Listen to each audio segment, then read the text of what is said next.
Olá, gente, bem-vinda a mais uma aula de Química. E na nossa aula de hoje nós vamos falar sobre as leis que regem os processos químicos, que regem as reações químicas, tá?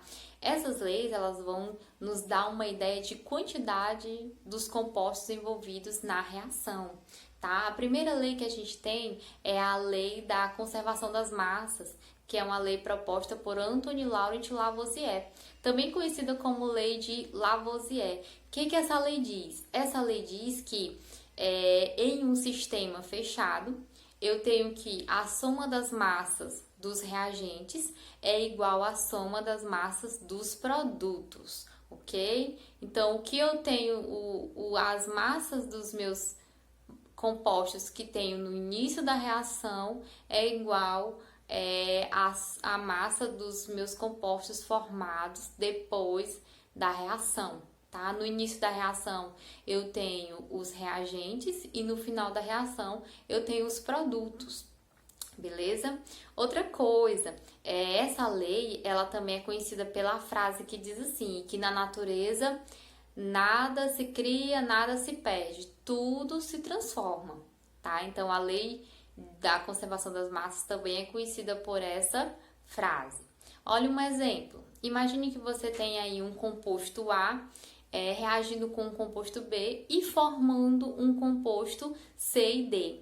Então, considerando esse sistema fechado, eu tenho, pela lei da conservação das massas, que a massa de A mais a massa de B, né, a massa dos reagentes somando, é igual à massa de C mais a massa de D, tá? Então, as massas aí são iguais, tá certo? No início ao final do meu processo químico. A segunda lei que rege as equações químicas é a lei das proporções definidas, também conhecida como lei de Proust, que diz o quê? Essa lei fala que as proporções em massa das substâncias que reagem e que são produzidas em uma reação são fixas, são constantes e invariáveis. Vamos ver um exemplo aqui da formação da água. Eu tenho que duas moléculas de gás hidrogênio reagindo com uma molécula de gás oxigênio forma duas moléculas de H2O, duas moléculas de água. Então, eu tenho uma proporção aí de duas moléculas para uma molécula, formando duas moléculas. Essa é a minha proporção. Duas de gás hidrogênio, uma de gás oxigênio, para formar duas moléculas de H2O, duas moléculas de água, tá? Mas vamos ver essa proporção em massa.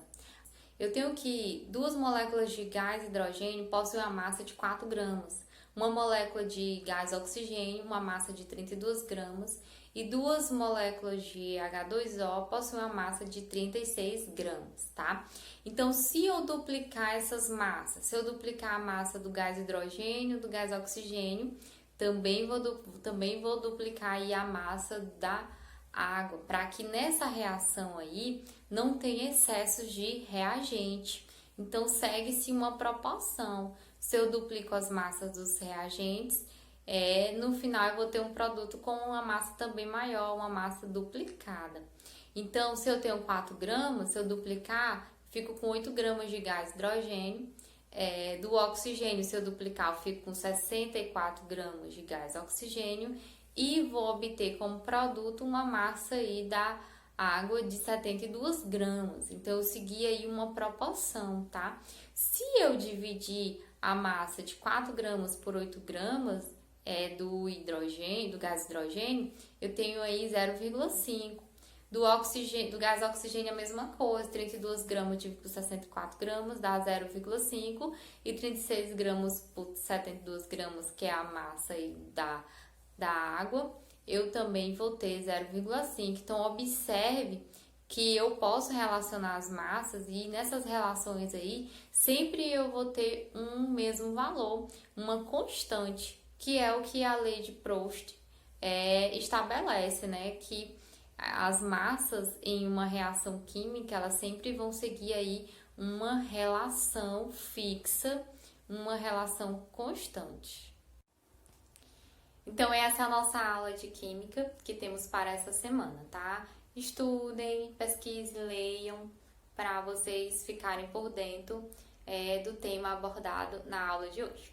Até mais! Então, essa é a nossa aula de Química que temos para essa semana, tá? Estudem, pesquisem, leiam, para vocês ficarem por dentro do tema abordado na aula de hoje. Até mais!